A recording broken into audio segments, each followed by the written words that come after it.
Hey, everybody. Welcome back to another episode of, I guess we're going to call it the KL Podcast. Today, I'm blessed to have Rory Ellis with Rorman Strength on. Rory, thanks for coming on the show. Thanks for having me. So you're an active duty soldier, business owner, competitive powerlifter, competitive strongman, and a musician, along with being a father. Holy smokes. It's a lot of hats. It's a lot of hats. What is that? What's like a typical day in the life of Rory? Well, today is Saturday, the day we're recording this, and I had ballet practice this morning. So that's the best part of my week. My daughter is almost 3, and ballet is like my treat for the week. I love watching her do ballet. But on a normal day, wake up. Typically, I don't like to train in the mornings just because I do strongman stuff like yourself, and I just feel weak in the mornings. Go to work, drop my girls off first, go to work, where I work typically 9 to 5 job. It's actually closer to 8 to 4. And then I'll train during lunch usually. And when I get home, spend as much time with my girls and my family as possible. And then they go down around 8 o'clock p.m. And I usually in the shop packing boxes after that. So I usually spend an hour or so with my wife until she falls asleep, inevitably around 9:30.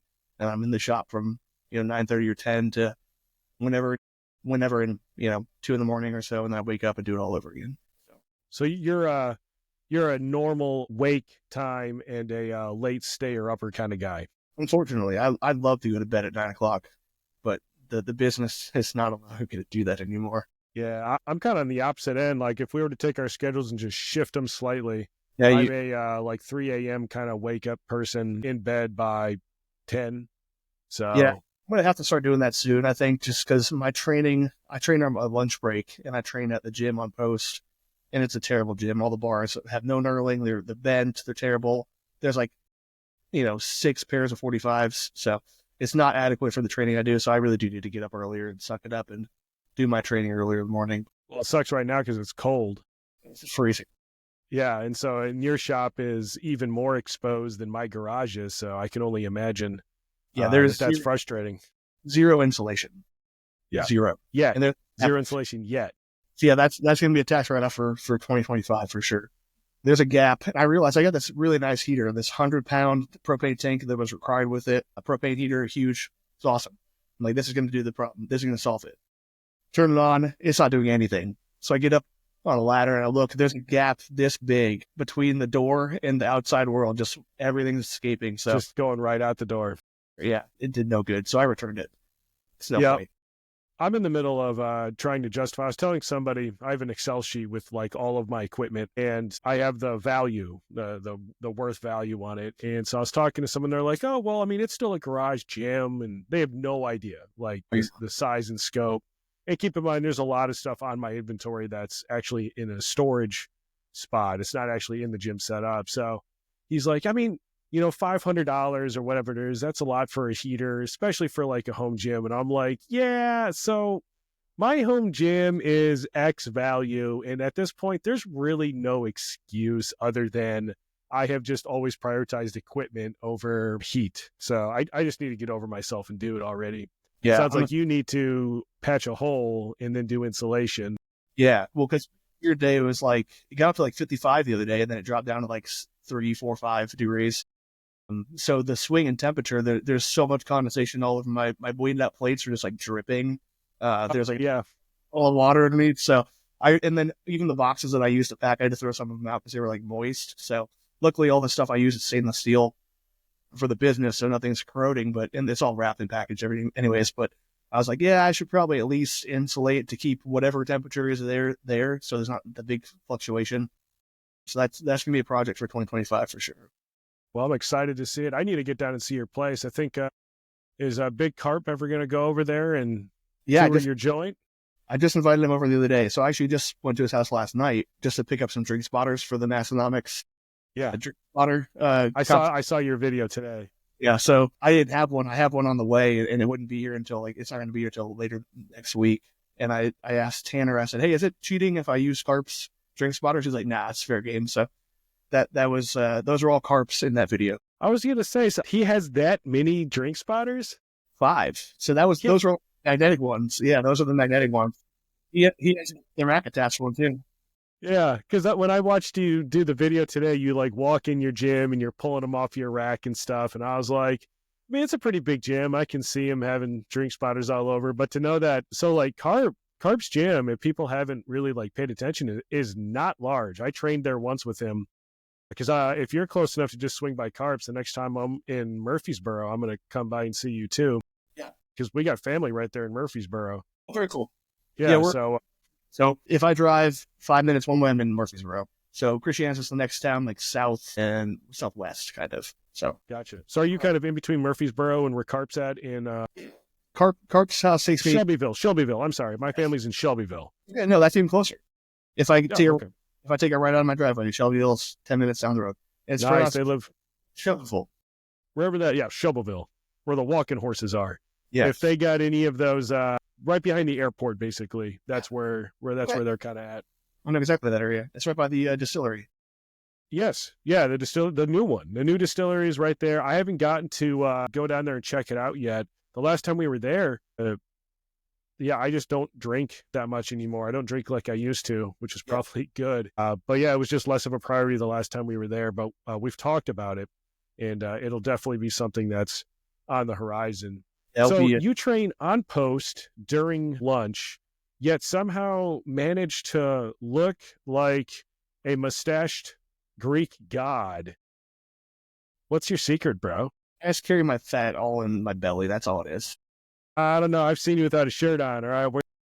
But no, I started doing like powerlifting stuff, like not powerlifting, but bodybuilding. I didn't start training until I joined the military, and I quickly met a guy that kind of like took me under his wing as a big bodybuilder dude, and he basically put on the principles of me of Ben Mikulski, if you know who that is. He used to be a top 10 Olympian competitor, great bodybuilder, and he never won the Olympia, but he was always top 10. I think he won a Toronto was his number one thing or whatever. But either way, he has a very scientific approach to bodybuilding. So I learned really early on. I learned how to not train like an idiot. So I'd never really went through that like ego lifting kind of thing. So it was more about sculpting and actually using, slow eccentrics and not worrying about weight. So we'd be doing lateral raises with 5 pounds, look like idiots, but we're really trying. So I think I just trained really well from the start. Been training now for about 11 years. And I've always had a focus on, yep, there he is, Ben Mikulski. If anyone wants good information, he's not retired. He's been retired for about 6 or 7 years now, but he's a wealth of knowledge. He has a muscle intelligence podcast that I listen to all the time. He's a great wealth of knowledge. And he's been on a journey to downsize very slowly and methodically over the past 6 or 7 years since he retired. But yeah, a great source if you want to learn how to train smart. And that was really my first influence in that space. So I think I learned from the best, really. So, and that's probably what I attribute my physique to, because I was a chubby kid in middle school and I just never want to be a chubby kid again. Yeah, I can feel that. Yeah. I was never magically in shape or anything, but I didn't get strong till I got old. Actually, I didn't get strong till I got hurt. But yeah, speaking of, so when we opened up, we talked about all the passions, because a lot of people don't realize if you YouTube Rory Ellis, you're going to find Rory Ellis music. You're going to find Rory Ellis lifting. You have a lot of passions. You have a lot of things going on, and you really prioritize family, which is admirable. But to a lot of folks that are at home, they're hearing everything that you do, between being on the civil support team, being on, which is essentially active duty, active guard reserve army, doing all these big support missions for the state. You're over there, basically starting a business, doing all these things. And I think you said you had some officer candidate school coming up in your future. So have you ever had to cycle passions? So you have too many things, too many irons in the fire, and you're like, you know what? I love this. I want to come back to this, but I'm going to put a pin in it and do something else for a minute. And can you give an example? Yeah, for sure. So, another passion is woodworking. So I've been doing woodworking for a long time. I grew up in a wood shop with my grandfather, who was a construction worker, and he did wood shop, he'd build carousel horses out of wood, life-size carousel horses, and he'd compete in competitions for that, and he won a couple, and just an amazing woodworker. And all of his friends would come over every Sunday, and they'd carve and they'd do all their stuff, and I kind of grew up in that environment. My grandfather was the biggest influence in my entire life, and that's probably as much as I'll say on that, because I'll get emotional. He passed away in 2013, but yeah, so that's one thing that when I moved up here to Tennessee in 2018 after getting married, that was one passion that kind of had to put to the side, mainly because space. I was living in an apartment when we first moved here, and then the first house we got, I got a couple little tools here and there, but I just didn't have the space for the tools, was really that side of things. I still have a bunch more tools now, and I'm starting to pick that up a little bit more. But that was one thing that I kind of had to give up. But that was more space related and not so much time restraint. As far as all my hobbies and things I like to do now, I really don't table a whole lot. I'd say music is probably the thing that gets pushed to the side the most. But I've been playing guitar since I was 10, 33 now. 23 years of playing guitar. It's one of those things I could pick up and still keep most of my chops. So I'll give you a little tour here. So like, I got plenty of guitars. So I come in here and I'll just play guitar I've been trying really hard, like a half hour a day or so. When the girls are asleep, I'll do that before I go out in the shop just to play something. So I usually post something like that on Instagram, just a little guitar idea. But I at least try to pick up my guitar a couple times a week, because that is one of the biggest things that's kind of been pushed to the side. And this year, actually, I'm trying to release some new original music that will hopefully take some priority, because I've been pushing it to the side for the longest time. So that'd be the biggest one. The business is taken off, and I'm trying to do as much with that as I can to keep the customers happy. And that's kind of more priority than music. Music's still my biggest passion, though. If I could play music and make that my career, I'd absolutely do that in a heartbeat. But it's just such a hard business to make it in. So it's just interesting, because when you go and you look up Rory Ellis music, what you find is what you're describing. So like, this is your music. For those that aren't watching, if you're listening to this, I'm on his Instagram. I just got a different computer and I'm not logged in, so I'm limited here. Actually, that's great. Well, the picture, those are my grandfather's woodworking buddies. I was able to go down, and my grandpa had passed, but the guy in the middle that looks like Santa Claus, that's Bob. And he is the best wood. Like, if you take a picture of a scenery and whatever, he could take that picture and carve it into a piece of wood, and it is perfect. And then the guy Phil to the left, the skinny one, that dude is probably other than my grandfather, the coolest guy I know. He sewed his daughter's wedding dress. He built a car from scratch, like rebuilt this old car. He's a baker. He does everything. It's just a man of, if you talk about a jack of all trades, like he's a jack of all trades, but he's also like a master of all too. So yeah, he's actually good at some of them. He's great at all of them. So yeah. those are those guys. Those are the guys that always meet my grandpa. But well, it's just interesting, because everything we've talked about so far is like, literally just Google Rory Ellis woodworking, and this is what pops up. And it's basically what we discussed. It's woodworking, it's your grandfather, it's the community there, and then it's a whole bunch of you shredding on the guitar. Then it's got you and your family, and then it's even got some gym stuff. It's just interesting, because you seem to have these compartmentalized areas of your life, but they ultimately just always seem to come right back to a head every single time. That's what I think makes it interesting, and what led to the question, because a lot of these things, not that they define you, but they become a really big part of you, because you seem like a passionate person. It doesn't take much probably to get you hooked on something. And if it takes, it takes. And if it takes, it's going like to 11. But when it comes to having all these, what are some like what do you do to stay disciplined in the areas that you do choose to focus on? See, I wish I had a better answer for this, because I don't know. It's just, if I like to do it, I'm gonna prioritize it. So I don't necessarily, it's like, with the business is the biggest thing I've had to learn how to like actually put work into, because there's ramifications if I don't. Like, I've already lost my business once, and no one knows that. But like, I lost the LLC, the rights to it, because I didn't pay the taxes. I paid the tax to one side, but there's like two entities. So I'm having to learn that business side of things, and it's a huge learning curve. So it wasn't like I lost the business by any means, but like the LLC, the rights to Rory Ellis LLC, or not Rory Ellis, but Rorman Strength LLC, I lost that technically by the state. But like, having to keep records, like I got, manila envelopes all over the place with receipts, and trying to keep that side of things. That's actually where I'd say I put the most work into, because the other things are just things that I've come to be a part of my life. Like music, I've been playing guitar for 23 years. It's second nature for me to pick up a guitar. So I don't have to work toward that really. I have to work to physically try to play, because I have so many things going on. So I have to give myself 30 minutes a day to pick up a guitar. But short of that, I don't have to like sit on practice or anything. But when it comes to the business, I really do have to figure out like, hey, I've got home gym con coming up. I want X, Y, and Z products there. I really need to buckle down and get those things working, because I have a lot of people that I've teased products and people are waiting like for that product and not buying another product. So that's probably what I put into. Well, I'm happy you brought up Home Gym Con. We could talk about it now. Because you should be going. It is going to be in Louisville, or how do you say Louisville in Tennessean? Louisville. Just Louisville? All right. Not Louisville. Not Louis. Yeah. Code KL10 is going to save you 10% on your ticket. Check out the Home Gym Con tickets. Any of the money that I earn off of the KL10 discount code, I get a small cut of whoever uses that code. It gets rolled straight back into the strongman competition, which Rory did compete in and podium last year. And this year we're trying to turn it up. We're trying to, yep. No, I know. I have a story about that. I'll spill the guts out here in a moment.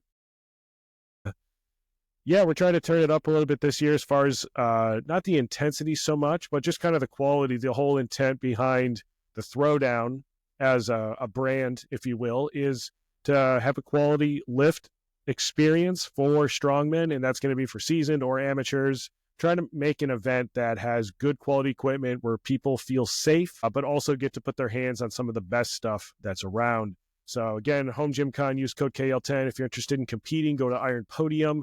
All those links will be down in the description, and be sure to check those out. Now, real quick segue to last year. So I've run several strongman competitions prior to the throwdown, but the throwdown was my first strongman competition that I ran as a sanctioned meet director. And with sanctioned meet directing comes the Iron Podium. So I went, and if you ever go and you compete at a strongman competition, it's normally at a gym that you train at or you work at or you coach at. And you just go up to local people and you're like, are you competing? And when they say no, you say, hey, I need a volunteer. And they're like, oh, absolutely. And you throw them like lunch or something. Well, that gets kind of difficult when you do these shows on the road, because guess who I know in Louisville? Exactly one person. And that's only because there's a guard unit, Louisville, Air Force guard unit there, and they have EOD technicians. So I know a few of the guys there. So I'm lucky with Louisville, but in French Lick last year, I don't know anybody there. So I'm having to like import friends. And with that comes like hotel, because imagine I'm going to ask you to come to Home Gym Con and help with the strongman competition, but you need to pay a $400 hotel bill or whatever. So I'm trying to get all this stuff organized. I end up having 4 people back out at the very last second. So we ran that show with me, Andrew Haynes, Christine, Mo, and George. And then I got Chris Yarber for a little bit, and I got Chris's daughter to keep score, and she did a great job, actually. So my man, Big George Green, was running the scoreboard, and he even showed me it at the end, and I was like, all right, cool, like looking. And I did notice there was like this big gap of weird scores that were in the middle of the middleweights. And I saw them, and there was like 1,000 things going on, plus like the first form guys were trying to like throw bags at me. Plus Jake was rushing me because the sandbags went on forever because I made a mistake on the event. And I offered the 220s to go heavier, and y'all said no. You said yes. Yeah, I know you said yes, but I needed a unanimous. I wanted to make sure everybody felt like they got a say in it. Yeah, for sure. And so I've got everybody riding me. And so I was just like, nope, everything looks good. Check. So we did the award ceremony, and I totally jacked up the podium for the middle. It was only the middleweight men that were messed up. Thank God. Hey, Megan. But essentially what had happened is the scores didn't get input correctly. That's a close thought. Sorry, my daughter. You're good. Let's move in the camera so she's naked. So. That's probably a good thing then. Hey, baby. Yeah. So that night, I get up to my hotel room, and I need to go finalize the scores.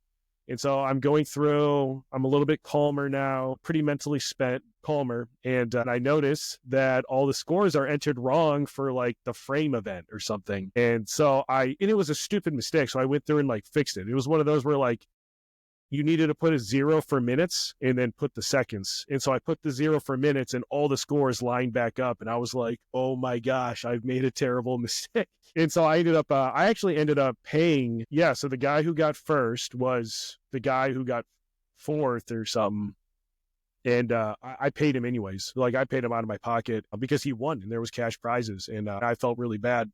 So, had to redo the scores, and I still owe Rory a trophy. But the problem is that my guy with the multicolor 3D printer, a PCS'd. Now we're trying to make it right. But yeah, good times, good stories. A very stressful day for me this year. I'm really hoping that guard unit can help me out because, like I said, I don't really know that many people in Louisville. Yeah, from my perspective, it was run very smoothly. Like I know you guys, it's gonna sound different from your perspective or be different, but that was my first show, so I didn't have any experience with the Strongman show, but I have competed one since then, and yours was run way better. I was like, oh, that was pretty darn good for his first one, because I was like, this guy's a seasoned guy here in Nashville. I'm not gonna say his name, but I'm like, this doesn't run very well, and I didn't get paid, so yeah. So we are bringing back the cash prizes again, but they're going to be a little bit more selective. Probably just going to be cash prizes for first, maybe second, because I also did open up a couple new classes. We have the masters and all that. So I want to take it back. Let's talk about Rorman Strength. Let's talk to the origin. So when did it start? The initial seed, like what caused this, and when was that? So it was really just the megalith idea. That was the spawn of Rorman Strength, and basically I wanted to do lever arm lateral raises because I was looking at a lever arm and I said, this is the same thing as every other machine that's in the gym. There's no reason I shouldn't be able to do lateral raises with a lever arm. So I was looking at it. I have, the standard handles that come with your lever arms. They're the huge ones that have the weight horn attached. And then I upgraded to the Mutant Metals handles, which are fantastic. But still, because that handle is in one fixed position, as you go out to do your lateral raise, you get to a point where you're like here, and then you gotta lean your body over to finish the movement. So it was just really awkward because it didn't have that articulation. And basically one day at work, I'm on a CST, so we don't do a whole lot of work. But so I was just thinking, I'm like, training is work. Yeah, training's work. Yeah. So I kind of conceptualized in my head the parts that I needed to make it work. I ended up ordering them on Amazon, and I ordered a system bearing on some website I found. And either way, came a couple days later, put it together. Sure enough, it worked beautifully. I'm like, wow, this is great. So I still have that prototype. I should have brought it in here to show you guys, but it's in the garage. But it worked really well. And then I remember I watched an episode of Garage Gym Radio with Britton from Vendetta Strength. He was talking to Jake from Home Gym Con on the Garage Gym Experiment podcast. And he basically said something along the lines of, if you have an idea, reach out. He was in Chattanooga, which is about an hour and a half south of me. So I ended up reaching out. I found him on Facebook or Instagram or one of the two. And I reached out and said, hey, I had this idea. And he basically said, yeah, I think he really got something. So with that being said, this was probably around, I launched the megalith handles a couple weeks before Christmas of last year. So that would have been late 2023 is when I had the idea. And then, or mid 2023 rather, I launched in 2024. And that Britain ended up tweaking some things and making the design a lot better. And we stumbled upon what is now the design of the megalith handle. It's changed a little bit. It used to take up 2 hole spacings. Now it takes up 1, which is kind of the nice factor of it. And it's just a lot more refined because Britain is a genius. The dude he's really, really smart. He's a nuclear engineer out in Chattanooga. So he has the hydraulic capabilities and all the things that I can't do. I have it in my head, but I can't put it on paper or put it on a computer and send it to a company. So I was basically just reaching out to him to find out, hey man, how do I make this product? And he, to his credit, gave me all the tools and help that I needed and never asked for a dime. Friendship, basically. I gave him a bottle of whiskey at one point signed by Mike Rowe, actually, right here. I know you're like Mike Rowe. Yeah, I gave him one of these. I'm a big safety third guy, so yeah. Yeah, I love it. I saw your thing the other day with the Mike, what was it, the Dirty Jobs reference made? Yeah, it was with It's Lift. Yeah. Yep. Yeah, no, I was just watching his podcast earlier today. He had Tim Allen on. Yeah. I saw that it was posted, but I haven't watched it yet. Yep. The way I heard it, it's a good one. So what made the Megalith handle so different? So for Vendetta, and I have the world's worst short-term memory. I've heard his name like 30,000 times. Britain. Britain. Thank you. Yep. It's like an odd name. I don't, for some reason, I can't make it stick. So Britain tells you that he thinks you have something. What made it different, and what was the it factor with the Megalith handles?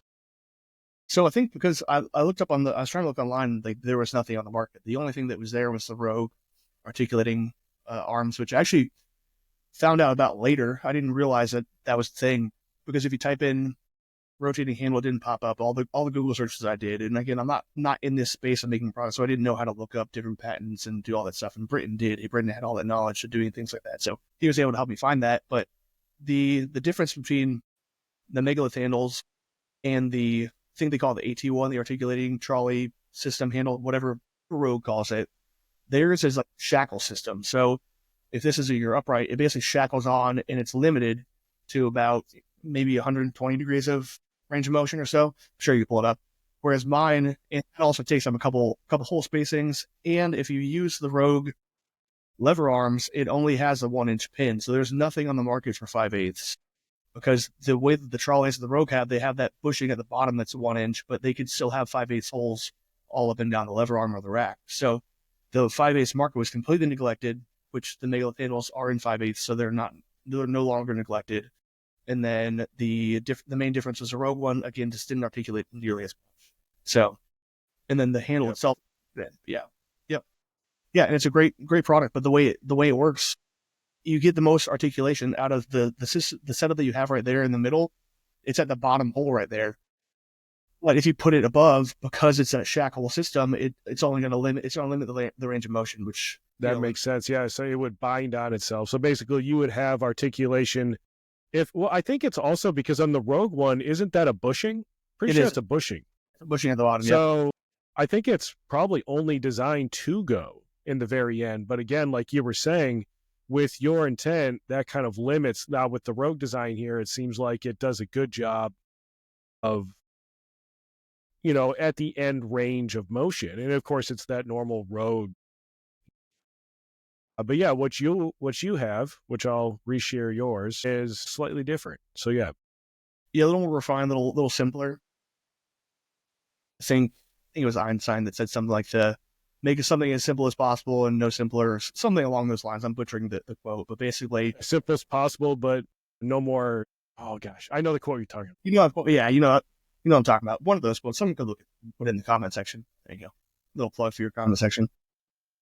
But yeah, it's something along those lines, and I think this design really makes it great. And then, of course, you were actually the first person that had this. A lot of people don't know that, but you were the first. Oh, I didn't know that. Yeah, you were. So Britain had one, and then you were the first one I really tried it with, because you had lever arms at the time. You had the Street Dog ones, if I remember correctly. That's right. So you had those.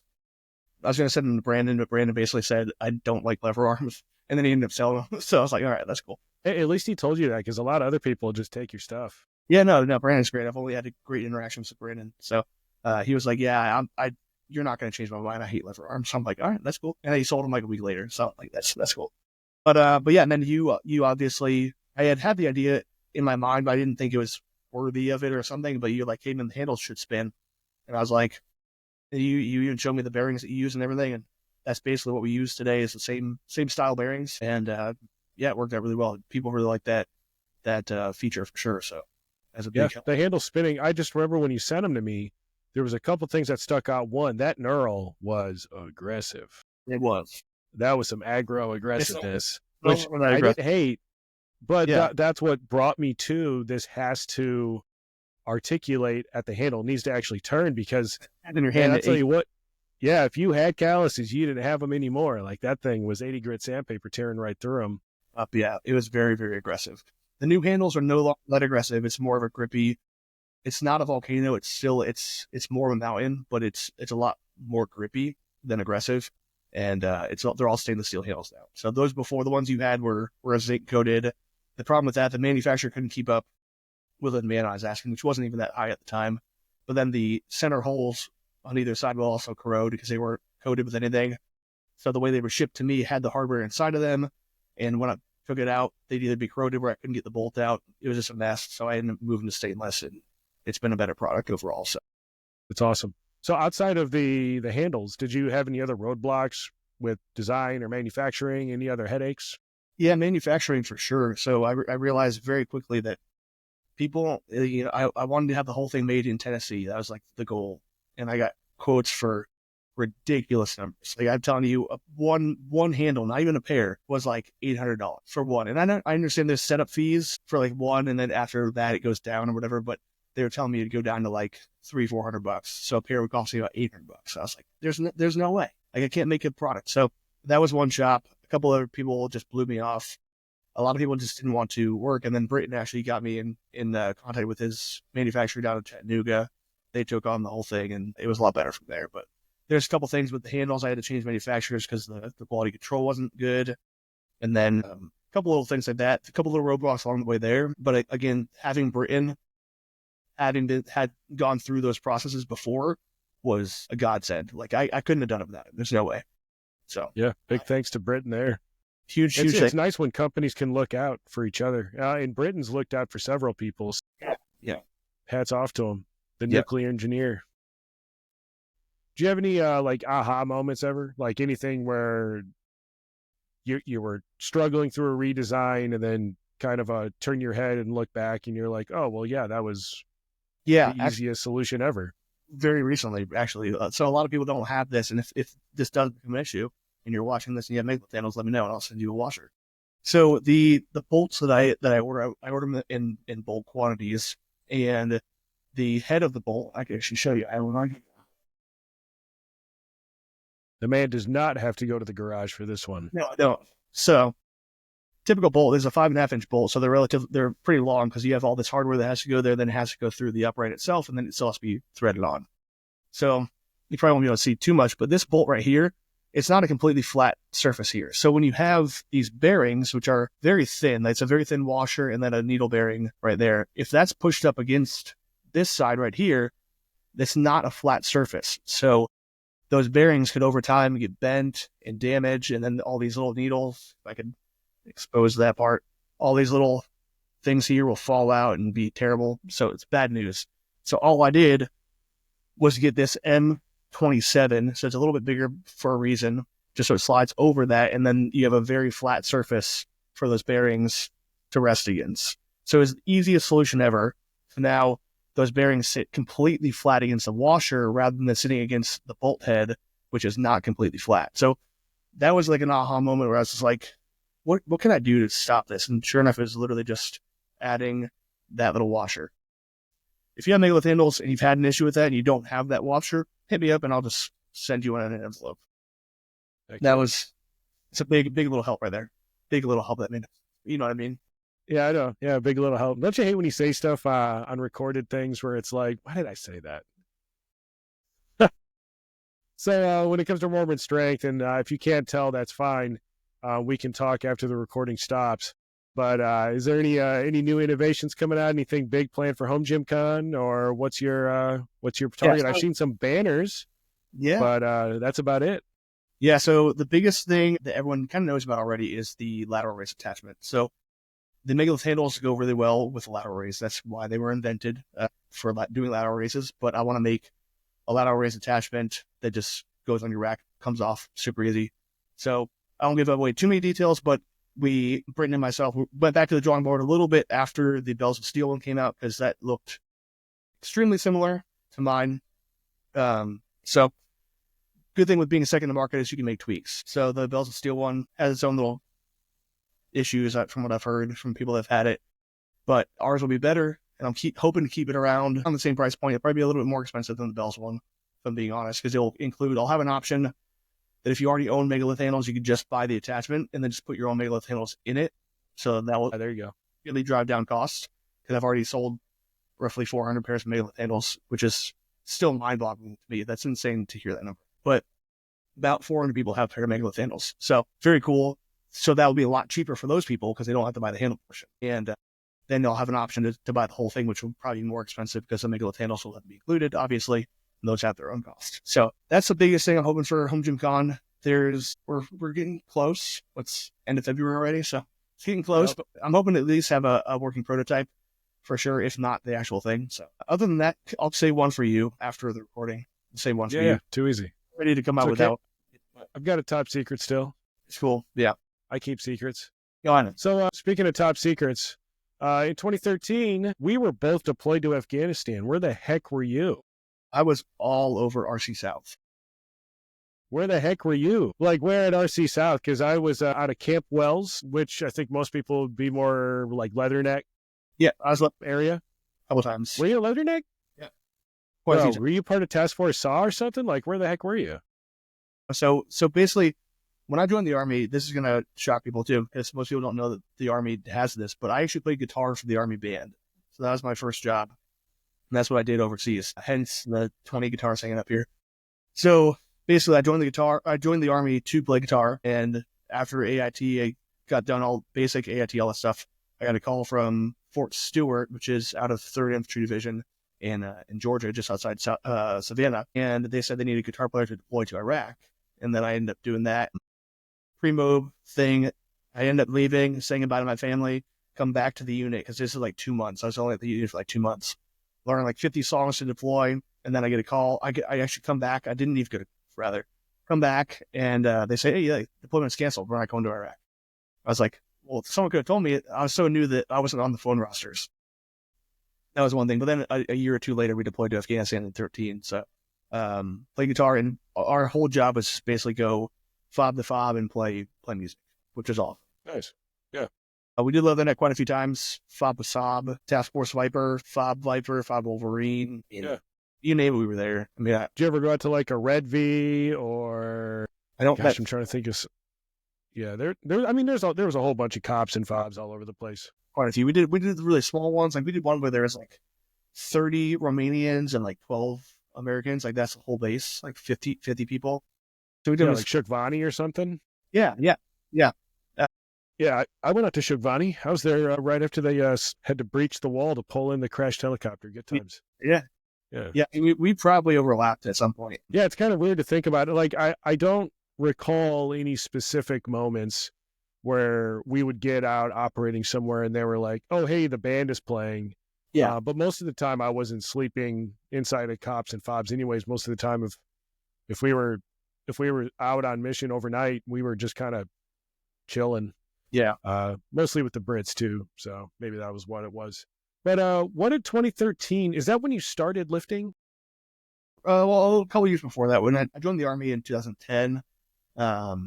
And then, yeah, I'd say probably 2011-ish, I met up with a guy at Fort Stewart. Basically, he was a big bodybuilder guy. He loved Arnold Schwarzenegger.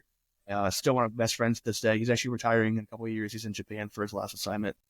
Josh, if you're looking at Josh Hudson, great dude. But yeah, he got me into lifting and showed me pumping iron, and I fell in love with it. And yeah, that was one of the first guys I really started working out with. And so yeah, probably 2011, I got serious about it. Yep. So I remember when I was in Afghanistan in 2013, I recall one of the gyms, and I'm fairly certain it was a Red V or it was another one. Nobody's going to care if they're listening to this because unless they were there, they just sound like weird words. But I recall that the gym was essentially made out of aircraft pallets. It had a whole bunch of like jerry-rigged, broken things. So like if the chow hall had a broken bench, that became the decline bench because the one side of it was broken. Yeah. And the tricep extension / bicep curl station was literally a bucket with stones. You would pick up stones and you put them in the bucket. You do your tricep extensions. So what did training look like for you while you were deployed in 2013? Like, were you able to actually maintain like a regular strength training regimen? And so much muscle in Afghanistan. Being in the band, like we had designated times that we pulled guard duty and stuff like that. We do convoys in and out of a couple little places here and there, but most of the time we travel. We land on a fob. We do a DFAC gig. We might do a USO gig if they had a USO on that fob. Might do a couple of things here and there, and maybe 3 shows per fob or so. And we were out, within 4 or 5 days.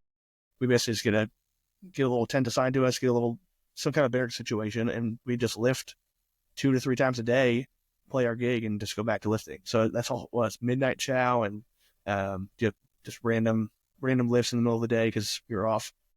Our main station was Kandahar. Like, that's where we'd go back to every time. That's where all our stuff is. But from Kandahar, we'd just hop off different fob to fob. So yeah, I probably, when I joined the Army, I was maybe 150 pounds, maybe 155, 60, maybe at most.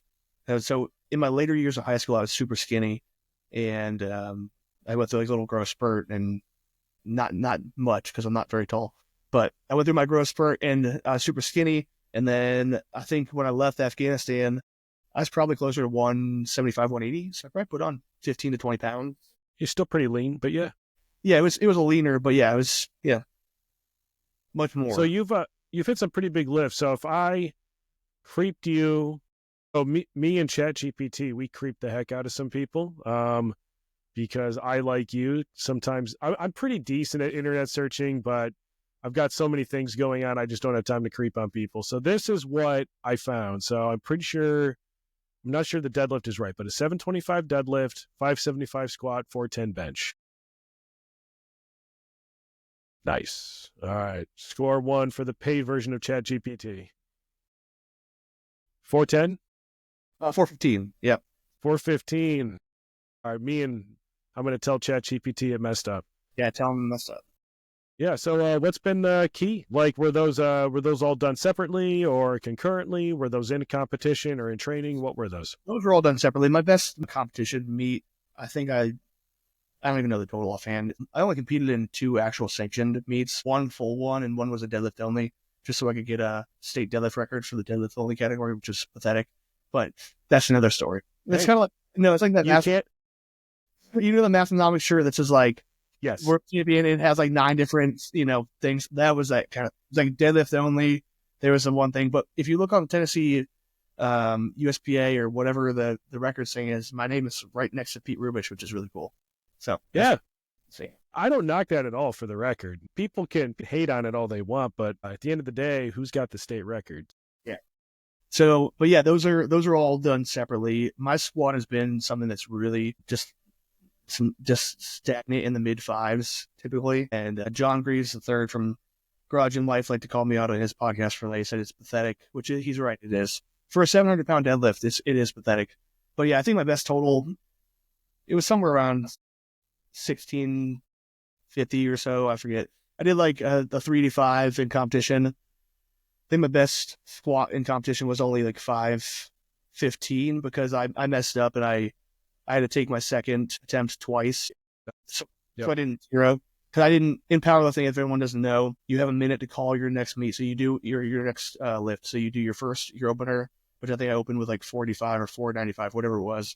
And then you have a minute to call your next number based off how that felt. And I didn't call it within that minute. So what they do is they automatically add 2.5 pounds or like whatever it is, or 2 kilos, whatever. They just chip up your last attempt. So I had to take that twice, and to get points on the board, I went up with like 415 or whatever it was. But I did pull 700 to powerlifting standards in a meet, so that was really what I was going for.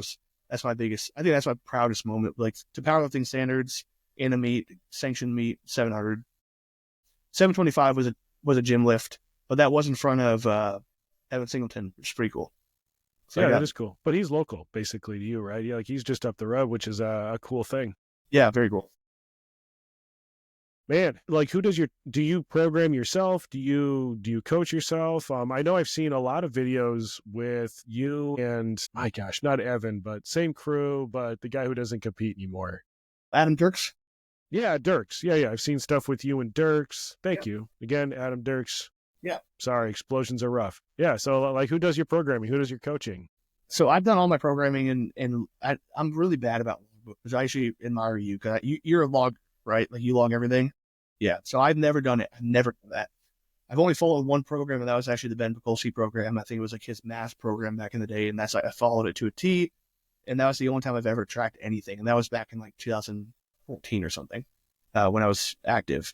And then as far as that, I've never written anything down, and I probably should. I'd probably be a lot better competitor, a lot better athlete, but I just never have. Now with the not home gym con, I prepped myself for that one. But the second competition I did, which was back a little earlier this past year, I think it was in June or July, maybe August. It was the Music City The Fit Strongman. Expo? It wasn't the Fit Expo. It was done by the same guy that puts on the Fit Expo, same director. Gotcha. Yeah, so the same guy. I went with Adam Dirks for that, and he's great.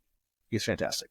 With Strongman too, it's like it was good to do the home gym con by myself, just to kind of get a feel for it. But there's so much technique, as you know, to Strongman that being statically strong for powerlifting does not always equate. And I found that out very quickly with my overhead press. A 415-pound bench press does not equate to anything overhead, at least not for me. Not translate. This you got to get your layback figured out. Yeah. I've been laying back a lot more, pressing more in that press, like more in like my back is like this kind of thing. So there's a lot of little tweaks and little nuances to strongman that people don't really realize. They think if you're John Hack, for instance, he used to OSG recently, that he would dominate, and he did very, very, very well because he's a freak. Yeah, he did great. Yeah, he's a freak. But even still, there's a lot of holes in his strongman game that if he tweaks some things here and there, he'd be much better. So I did with Adam Dirks, and if anyone is prepping for a show, I'd definitely recommend reaching out. He's very good. Yeah. Very no, strongman is definitely, like you said, it's a lot of technique, but it's also, well, I guess it's just technique. There is a lot that if you just have brute strength, you'll figure it out. But this kind of leads me to my next questions. A lot of times that brute strength with no technique can lead to injuries. About 10 years, my gosh, it's 2025, 12 years, 14, 15 years of training. Math is hard in public. Any injuries or setbacks? And I'm not talking about major stuff. If you had major stuff, please. But like, yeah, anything that like set you back, like you get bicep tendonitis or you get tennis elbow. What afflicts poor Rory? I've been really blessed. Thank God. I'm going to knock on some wood. Thank you. Yeah, I'll knock on some for you.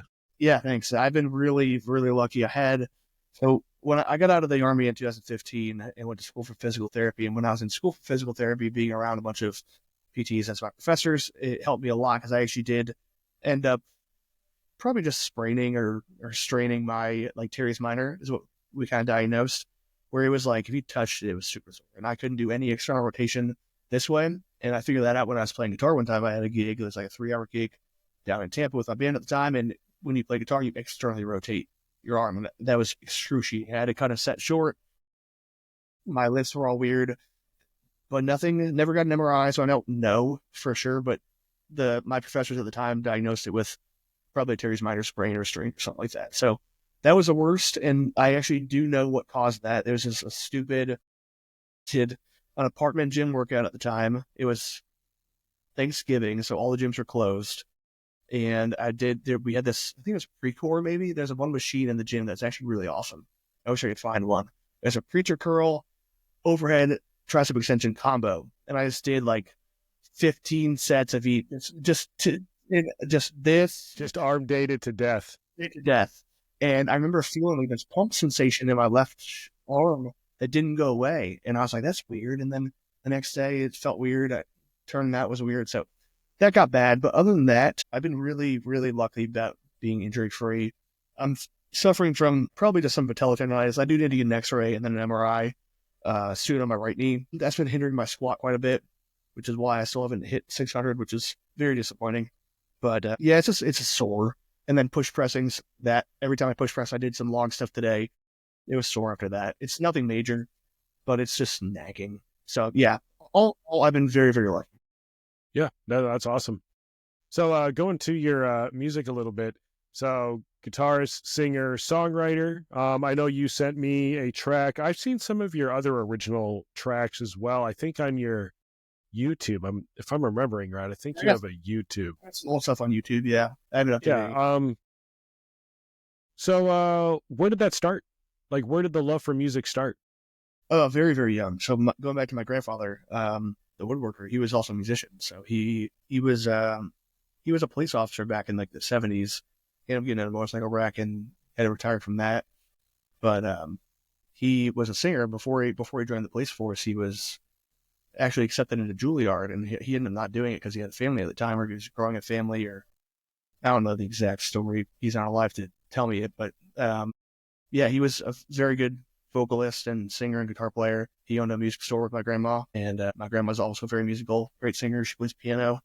My mom was very musical, and I just grew up in a musical family. So from the time I was, I don't know, 3, 4, 5, I was always just singing songs with my grandpa. He's played guitar. Every year we did this Christmas tradition where we'd sing Christmas carols. He'd play guitar, and he'd have a couple friends come over and play guitar with him. And yeah, just grew up in a musical family, so I was blessed that way. My brother also is the best drummer I know. He's absolutely incredible, and we were in bands from the time we both started playing music. So around 10 years old up until I left the Army at 18. So yeah. So is there anything notable? I'm here on your channel right now. So if you're watching on the video, you're seeing this. If you're not, you're seeing a little bit of a mix as you start to make content for training. But yeah, like what on here is like the stuff that you're known for, because these are just recent uploads. Like Yeah, you so just put these up. I just unlisted those from private because I figured we might talk about this. But those were private the other day. Those were an audition video. I was trying to get a job in the Army band. There's a special band in DC called not the Pershing Zone, but they're associated with them, same unit. And they're a country band. They were looking for a vocalist at the time during COVID. And I put in an audition packet for those guys. So all the ones that I'm wearing a TNT shirt, those are those. Those are just audition reel kind of things, clips and whatever. But other than that, scroll down a little bit. Let me see if there's anything notable. I'd be proud to show you guys. Probably not. So this has got to be a picture of you from way back in the day, right? Yeah, that's Specialist Rory Garcia, actually. So I changed my name to Ellis. I was born Garcia, but my father was never a part of the picture. So when I had daughters, I switched my last name to my middle name, which is Ellis. So I was born Rory Ellis Garcia. Now I'm Rory Thomas Ellis. I took my grandfather's first name and made it my middle name. So Rory Thomas Ellis is my full name. If anyone wants to look me up on the social security. I think brother. So the Before I Die, is that the one you just sent me today? Well, I sent you, but that version right there, as you could see with my baby face, and that's probably 150 pounds. That is the very first version I ever recorded with the Garage Band. So actually, if you want a good laugh, listen to that, and then listen to the one I sent you. Yeah, is that coming through on your end? We'll record it. Now, is this a watch or is this just a listen? So it's just a. Got a lot of things in life I'd like to do before I die. Before I die. See you right there, everybody. Go subscribe to the channel. So who played all the other instruments in that? That's all me. Okay, is that all you? Because I know that you're multi-talented with that. So yeah, so I grew up. That's cool. A brother that drummed, so I inherently drum. When he was not home, I'd touch his drum set, and he'd always know about it. Yeah, I know, right? You weren't sweaty because you were watching Cop? Nope. Cops wasn't aired till Sunday, or whatever that line. Little known fact about me: I used to play drums in a band. I mean, I sold my set when I joined the military, and now I just randomly tap my fingers when I listen to music and harshly judge the drummer at church worship or something. Like, there you go. Come on, son. Nah, I'm just joking. I don't judge too hard. And that is about a 15-year-old recording. So if you want, I actually am re-releasing that song. I've never actually recorded that professionally. The one I sent you is obviously much better than that.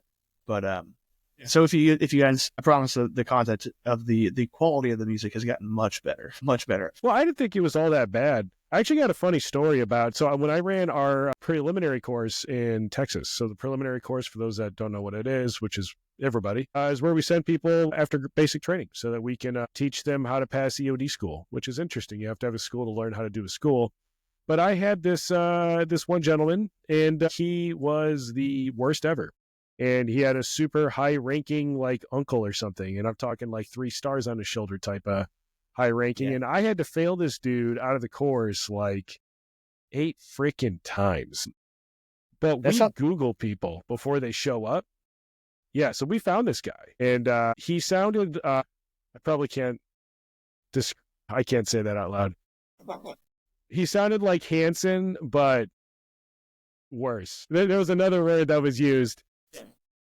And then I actually, I'm going to link you up with him afterwards. There's one of the officers that came through my course who was also a country musician, and day one, we make them clean up. And, they're always like scared on day one because they should be.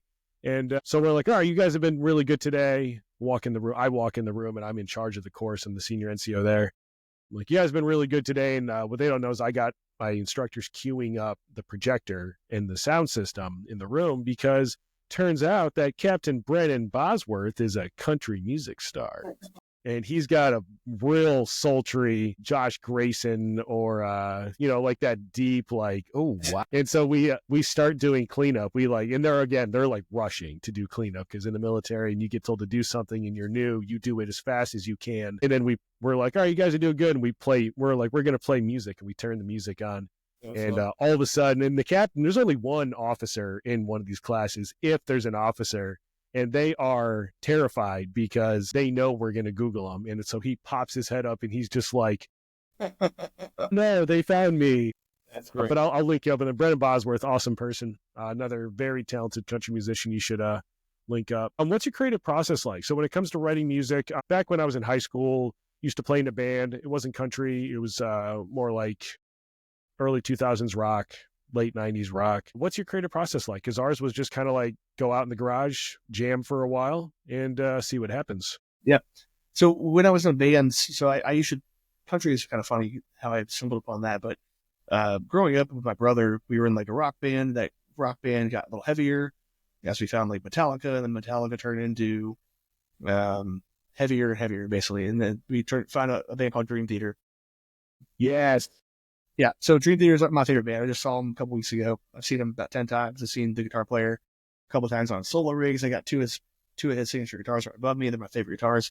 So yeah, my favorite band of all time. And so we got in the prog metal scene, did a couple things, toured the country a couple times with them, did some cool things with that band. And that's still my passion, is like writing progressive metal stuff. I love that. Just as a guitar player, like you kind of get, as you get better, you kind of mature out of different things. Like you mature out of Green Day, you mature out of Metallica. It's like, okay, Green Day, that's 3 chords, all power chords, whatever. That's easy. Then you want more challenge. So you go to Metallica. Metallica gets easy. You go to heavier, you go to Dream Theater, then you're like, that's the holy grail. And there's still most songs I can't play from Dream Theater. But the creative process really with the band was with my brother. Like I would write a riff and he would put drums to it. And then the other guitar player, I was very lucky to be in bands with a guitar player that was significantly better than me. And they're all still my best friends to this day. And they're just amazing musicians. And that really drove me to be a better musician myself. So the collaborative effort was pretty cool. But actually, when I joined the Army, that was the first time in my life that I hadn't been in a band. So that's when country music kind of fell into my lap, because I was like, well, I have an electric guitar, but I'm not going to plug it in and play it by myself. This is lame. So I picked up an acoustic guitar. I started writing more chords, or more songs, more lyrics, and then kind of studying more of the structure of songs, of what makes a hook, things like that. And that's country music kind of came organically. And I also grew up listening to country music, old folk stuff like John Denver, Cat Stevens, a lot of my grandfather's influences, stuff like that. Yeah, it just kind of happened organically, falling into country music. It's really just a product of the time that I was in. I wasn't in my band anymore. I left, I was a solo guy by myself in my barracks room with an acoustic guitar, and I just wrote a bunch of sad songs. I actually thought about several times. I've thought about picking up guitar and trying to learn it, but every time I think about it, I just don't. Yeah. Favorite Dream Theater song? Oh, that's hard. It's a hard one. I've got mine, and I had to Google it to make sure I had the title right. My favorite album, I could tell you, Sings from Memory is my favorite album of all time. Like album by any band, period. And technically, that plays like one song. Yeah, you have to be listened from start to finish. You can see the 6 Degrees of Inner Turbulence, which is another album that's amazing. That literally is one song. I guess if I had to say one Dream Theater song, it would either be The Spirit Carries On, because flow in that is absolutely incredible, and or Octavarium, because it's 23 minutes long, so I get like a little bit of everything within 23 minutes. I mean, they're all, I love that band so much. I've been listening. I'm with you too. Sorry, it's hard to pick a first. It really is, yeah. But I probably go back to The Spirit Carries On the most, just because I like the content of that song as well. It's about your spirit carrying on after you die, kind of thing. And so a little more faith-based, I guess, as you could say. So I like that song a lot. Another Day has probably the best guitar solo on the planet. That's from Images and Words. one of their first albums. But yeah, and it's so. But yeah, Dude, from the drummer perspective, the intro to Honor Thy Father yeah, is just nuts. It's quintessential Mike Portnoy. All the closet. Yep.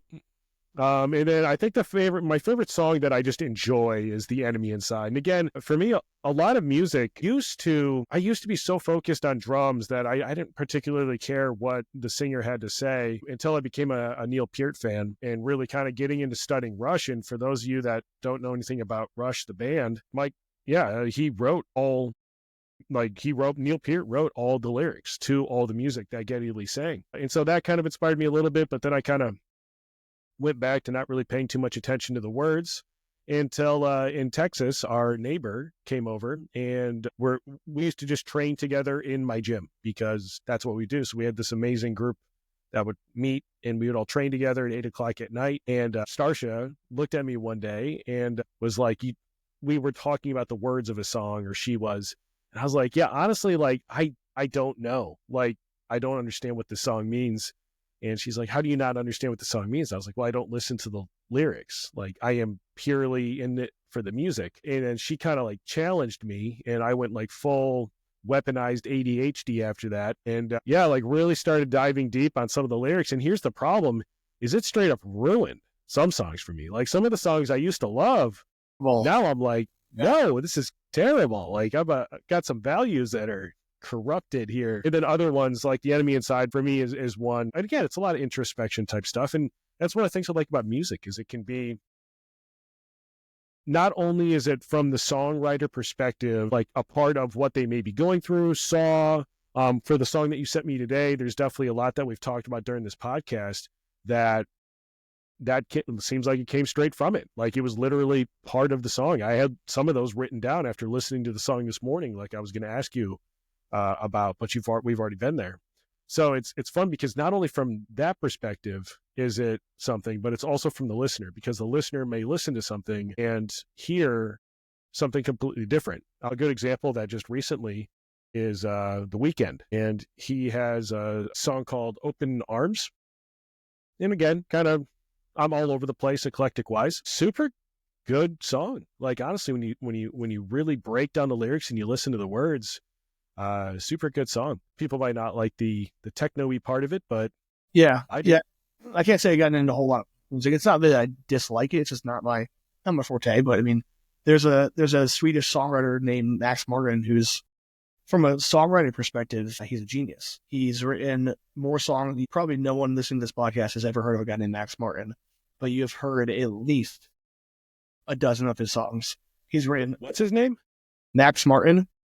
If you look up his song lists, it's insane. He's written for The Weeknd. He's written for Taylor Swift. He's written for NSYNC, Backstreet Boys, Britney Spears, Katy Perry. You name it, he's written their biggest hits. He basically made Katy Perry's career, NSYNC, Backstreet Boys, all those guys. Like, he is the pop legend. I think he's only behind John Lennon, I think, for number one amount of song. Yeah, there he is.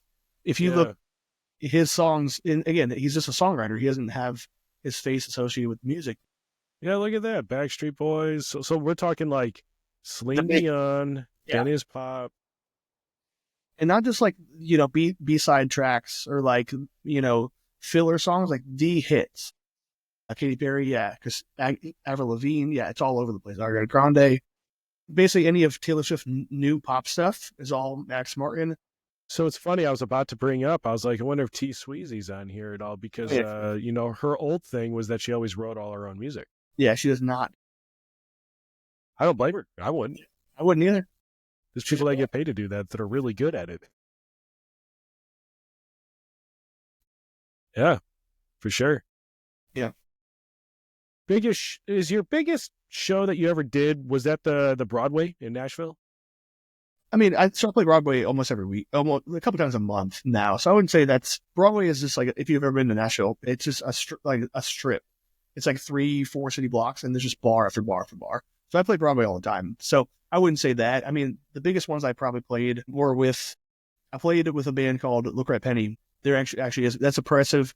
It's like a progressive metal or a heavier version of Paramore is what we always compared to. We were on a small label called Bela Brother Records, and we played Warped Tour. So that's probably the biggest show I played was Warped Tour.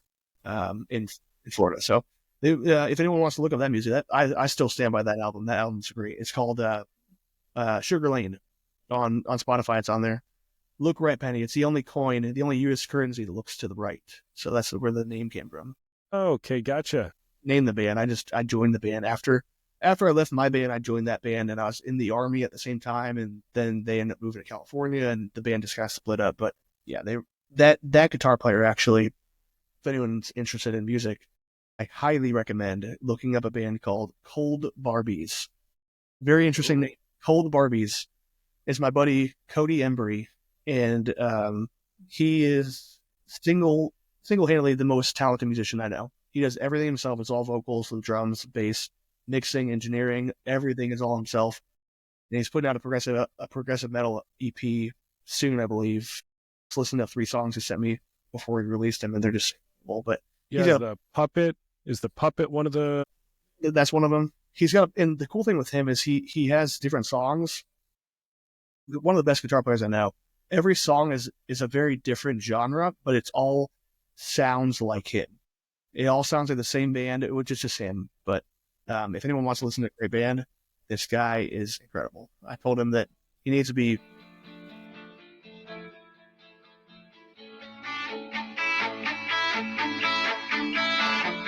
You got to get the intro, and then we got to get the middle. When they promised you everything, it's making you pay. The puppet. Nice. I get behind that. Yeah, he's good. He's very good. I love that dude. So, I don't know. Well, what part? So, what kind of collaboration stuff do you do? Whether it's local gyms. Yeah. So, do you have any like collaboration things? Whether it's local gyms, powerlifting, strongman, musicians, anything in your local area that you do on a regular basis? So, I actually am potentially, I don't know if I'm allowed to say this, but potentially doing something with Rorman Strength, which you are very well familiar with. So there might be a collaboration with Rorman Strength in the works soon. I don't know if it's going to be known to the public either way, because Jason at Surplus is going to be doing a lot more facility things, like build-outs, which are really good for him. So Rorman Strength might be included in that. I don't know if I'm allowed to we're putting the cart before the horse, but either way, I'm excited about it. So that's a potential little collaboration there. But as far as gyms go, in the business, unfortunately, lever arms are so, as you know, it's a very niche market. So lever arm handles are a hard sell for gyms. Getting them into like a local gym or something like that is probably not feasible or even likely. Though they are proving to be very, very versatile. I used them for neutral grip pull-ups a little while back, and I realized like these things are freaking sweet. Like because the articulation swivels out, not forced to pull in a straight line and keep your elbows in the line, so it pulls out a little bit naturally.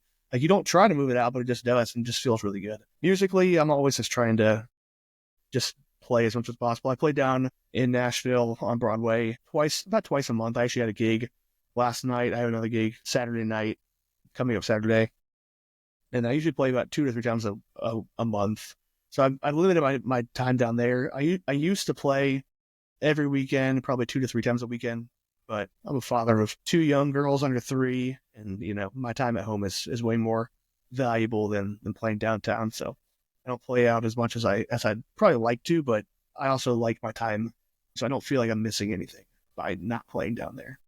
Yeah, for sure. It seems like you do a lot of things that have good communities. Music music can have, all of them can have toxic parts as well, but like music has a good community. Strength typically comes with a good community. Home gym can have amazing community. How have these communities kind of shaped you? The home gym community shaped me tremendously. So when I launched the Megalith handles, I launched them 2 weeks before Christmas, which is probably the worst time to launch a product, especially because at the time they came with the stainless steel weight horn, and they were $400. So I didn't think I'd sell a single one, because people are buying for Christmas and they're buying for the kids and all that stuff. And I'm like, no one's going to buy these. But I launched them anyways, having no business sense. But to my surprise, I sold 7 pairs before Christmas, which was amazing. And then I sold the other 3 a couple weeks after. So I just didn't expect that at all. I invested about $2,000, maybe $2,500 into the first batch of 10. And my wife thought I was crazy. I took money out of her savings. She didn't really believe in the product. And I was luckily able to prove to her that, this is actually a thing. And now she's fully on board. She doesn't question my purchasing. And my purchasing no longer comes out of my family's income, which is amazing. I have a business account where all the money's going from. So that's amazing. And it's all because of the community. So like different reviewers like yourself, like Coop, of course. Coop has mentioned the product, I don't know, a dozen times at least in different videos. He's never done an actual designated video on the megalith handles, but he's mentioned them in almost every video for the Crandall arms, for the PRX Halo arms, for whatever lever arms came out, which obviously last year there was like 5 companies that came out with new iterations. He was always like, hey, these handles are garbage, buy the Rorman Strength ones. And that alone has helped tremendously. So, and then getting him into Gluck's hands recently, Gluck got a pair and he put them on the VTS from Bulletproof. And that's gotten me a whole new demographic of customers, because people that don't have lever arms but like them for their VTS are like, that's sweet. So I've had a bunch of people buy just from Gluck's video. So it's amazing. The community is great. And then of course you have people like Carp, who Carp shares everything I post. Carp's one of the nicest guys on the planet.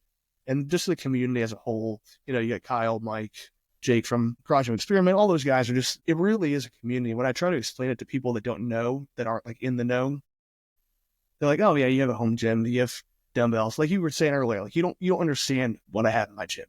Like it's not this $5 little squat rack from Costco. Like I got $20,000 in this gym or whatever it is. And it's like, it's its own gym. So the community really are the only people that understand that. My wife doesn't even understand it necessarily. And the community really is amazing in the home gym community. As far as music goes, like you said, there's a lot of toxicity in that scene too, but it just seems, what I've found, at least personally, it's so hard for me to get people to share a song.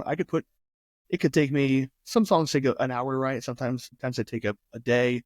Sometimes they take a year. Like actually, I'll send you another one. There's one called Brother in Arms that I actually had to write a whole separate song for me to get that song out there. So this is going to make no sense to your audience, but basically there's a band in Florida called Bearded Brothers. Good friends of mine. I was in a band with the drummer at the time, and they lost their they lost their fiddle player and vocalist in a motorcycle accident. And I wrote a song effective to them called Brother in Beards. So there's a play on words, play on Brother in Beards, Brother in Arms. Literally, I wrote that song, and then maybe 3 years later, I realized I was writing a song about my experiences in Afghanistan and all the people I saw pass away and the people that didn't make it home. And it took me writing a song adjacent to that topic to be able to get it out there. And it probably, if I were to say from the start of that song, when I actually finished Brother in Arms, it's essentially the same song with different lyrics. It took me 4 or 5 years to write. But people don't know that and necessarily appreciate that. So trying to sell someone on sharing your songs or sharing your music has been a lot harder than me posting a video with megalith handles and people in the home gym community sharing that. So in terms of the community, I mean, there's none better than the home gym community. I'm not saying that to like shill for the home gym community, but it's just true. Like I wouldn't have a business if it wasn't for the community and as many people sharing it. I haven't paid a dime in advertising for Rorman Strength. My marketing budget is zero. I plan on keeping it that way as long as I keep getting sales. When that happens, like you might see me bombarding you with ads on Facebook, but until that day comes, it's going to be word of mouth from different people. So, yeah. And like you said, I think it's also a little thing with the content creator / influencer space as well, as the home gym community is already niche. Mm-hmm. So then you have a whole host of what we'll call micro influencers, people like myself, and then like a couple big timers, but everybody talks about basically the same, not the same stuff, but yeah, we're all always talking about things. And it seems like your handles, although they started as something for lateral raises, are quickly becoming something that's being used in more ways than you originally thought. But on that, where do you see Rorman Strength in 5 years? Ooh, that's a good question. I don't know. I'm taking it day by day. Yeah. Again, I always do a handwritten note with all products, and it usually sounds generic because I write it so many times. But when I say like thank you, or whatever version of thank you I say on that card, I mean it wholeheartedly. Like I'm still blown away. I just sent a pair to Switzerland the other day and like got bunch overseas, probably 13, 14, 15 different countries. And it's insane to me to think about that. I actually told my wife, her holiday or the thing that comes up, the only gift that I want is one of those big giant maps, the global maps with pins. And I'm going to put a pin in every single location the nail panel is in. That's what I want more than anything. And it's just amazing to me. So yeah, I'm really just taking it day by day. But I could say that I don't see Rorman Strength building squat racks and doing that whole game, because I think there's so many 3x3 1-inch hole squat racks and people do it amazingly. You got Jason at Surplus, Rogue, Rep, all those guys. I don't see myself trying to compete with those companies. I feel myself trying to stay with the niche products. But, I got a lot of ways coming out that's going to be better than anyone on the market. I got a couple other cool ideas. I think as long as I stay a home gym owner myself, I'm going to be able to connect with the home gym community more than those big companies that are not inside that space. Not to say that Rep or Rogue are not inside that space, but their engineers are engineers. They're probably just working off specs and things like that. And you look at the Dane 2.0 that just came out. Like, that came out because there were problems with the first one. Or not problems, but they could have been improved. So I know that was a big discussion with you and John and everything. Things like that could easily be avoided with a little bit more time. If that Dane was in someone's garage gym, someone probably would have figured those out before it went to market. And that's what I try to Rorman Strength. I try to figure out things before putting it to the market that I would like as a home gym owner myself. And I feel like as long as I have a home gym, which I always will, I feel like I'll be okay. That's a politician's answer. I kind of didn't really answer the question, but in 5 years, I hope to be in business. Let's say that. Yeah, I think that's an admirable enough goal, especially right now. Yeah. If you could accomplish one major thing in each one of these passions, what would they be? So lifting, business, and music. Lifting. I want an 800-pound deadlift. Still want my 600-pound squat. Because 600-pound squat to me feels like, again, I did 575, and that was like I was about to die. And so I'd put on 585 just to have 6 plates on both sides. And it crushed me. It just absolutely crushed me. It's such a humbling feeling to be crushed by a squat. Yeah. If you've done 10 pounds lighter and I know I can move it, but it's maybe mental. But either way, yeah. I feel like I've hit my bench goal. Like a 415 bench at my weight is I don't have any. I don't like benching that much. But in terms of strongman, I would like to win a show. Potentially home gym con. I was second last year, and unfortunately, I don't think Cody's going to be competing this year. He's been dealing with a couple injuries himself. Send the best to him. I love that dude. In theory, since he's not going to be there, I should be able to take first, but who knows? Yeah, I was going to say, I missed the trash talk between the two of you. That was a lot of fun. That was a little bit kind of choreographed by Derek from 50 Cal. I'm not going to lie, but I'm okay with that. I still loved it. I thought it was great. Cody and I talked about hey, you cool with this? I'm like, yeah, it's fine. It's basically all Derek. Yeah, let's build some fight. And he's like, hey, man, I'm not going to be able to do it. I think I'm too hurt.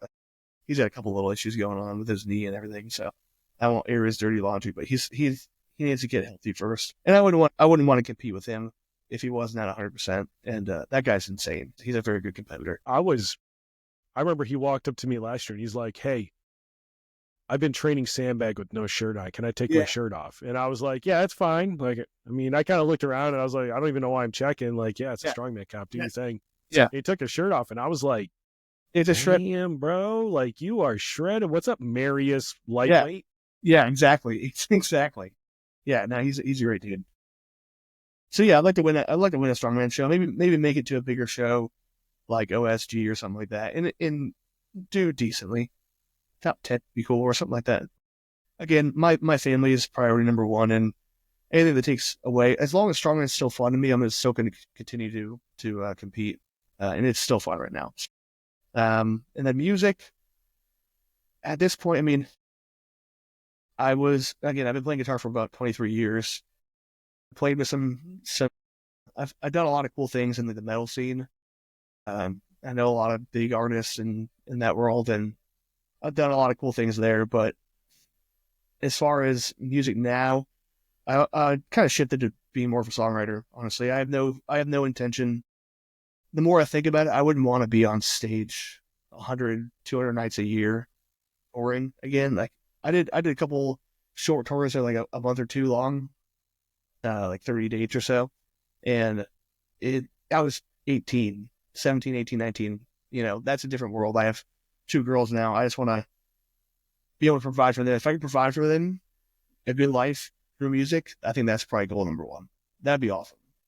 I think that probably takes precedence over Rorman Strength and the Army and everything. Like that would be my number 1 priority, because music is still my biggest passion. That's the one thing I actually get excited about. I love the home gym space, don't get me wrong, but music's my number 1 love. So that would be great to be able to provide for my family, play music in some capacity, whether it's writing songs for another artist or publishing or something like that. And then what was the other one? Business. Business. I mean, it's hard to say something for business, because I feel so blessed as it is to, again, be in like 15 different countries. I never thought, again, Rorman Strength, if you guys don't know, Rorman Strength is just me in this office in the garage. Like, I think people get this misconception when you see posts on Instagram and stuff that you think it's a big company. Like, I know nothing about business, so that'd be a good goal, just to know more about business. Yeah. And I rely on Britton a lot for all my CAD drawings and a lot of like little bounce off ideas, things like that. Like he does all my CAD drawings from Vendetta Strength to Vienna, if you don't know who that is. But I guess I'd like to be better and more competent in that realm. I need to educate myself in the world of CAD drawing and take a little bit of pressure off of him, because I feel like I'm burdening Britton every time. I'm like, hey, dude, I got this great idea. Can you draw this out for me? And he's like, he always says yes, and he always does it. But I feel so bad because he's in the same boat as I am. He's a one-man shop. He's got 2 kids about the same age. His wife no longer works because Vendetta supplements his wife's income. And that's where I want to get with the business, is really just, yeah, that's the answer. I want to supplement my wife's income with Rorman Strength so she could stay home with our girls. That's the whole reason I made the business and pursued it, is that if I could get to a point where I could supplement my wife's teacher salary, which is not much, with the business and let her stay home from work, that'd be great. So that's the number 1. That's number 1 goal. Really. Those are all good goals. I like those. Relatively attainable, hopefully, maybe. I think that they are, actually. Like, if I'm just being flat out honest, I think they are. I struggled as well with like the business side of things. I actually started an MBA when I finished my bachelor's because it seemed like the smart thing to do. And about 1 hour into the first class, I was starting to get so unreasonably angry that I was like, no, we're dropping this. And I ended up picking up my master's in human performance, and been super happy with that. So I get it, man. Yeah, it's hard to be passionate about something that is just so foreign. Yeah, for sure. But hey, this has been a cool conversation. So before we wrap it up, Rory, I'm going to give you the last word. Anything you got to say? Yeah, just be at Home Gym Con, because we got some cool stuff coming out. By we, I mean me. The shirt is going to be available at Home Gym Con. So this is my gym right here. I noticed that you have the Massonomics banner. I don't know why I didn't pick up on that at first. The certified. Look at you. I like little nuggets placed in things, like little Easter eggs. Yeah, Dream Theater is really good at putting little Easter eggs in their songs, like little clips from different albums and whatever. And I like little Easter eggs. So obviously it's not super hidden, but you got Dean from Black Widow, got the BTS bar, Slater log, a couple little things like that. Actually, the arc from Mutant Metals, that's become a favorite of a lot of people. Using the arc with the Megalith handles, that's become a favorite. I actually don't even own a VHS bar, but I'm gonna have to. Dude, you got to get one. Dude, Dean, bro, Dean's the man. Yeah, Dean's awesome. I love it. Yeah, and he's been trying to get me to do U.S. Post Office pickup for almost a year now, because I'd take him to the post office myself. He's like, dude, they do pickups. You know that, right? I'm like, yeah, I like talking to the guy. Like the place is a mile down the road from my house. It's a small. There's chickens outside. Like, it's a small shop. It's literally like one dude. It's not a big post office.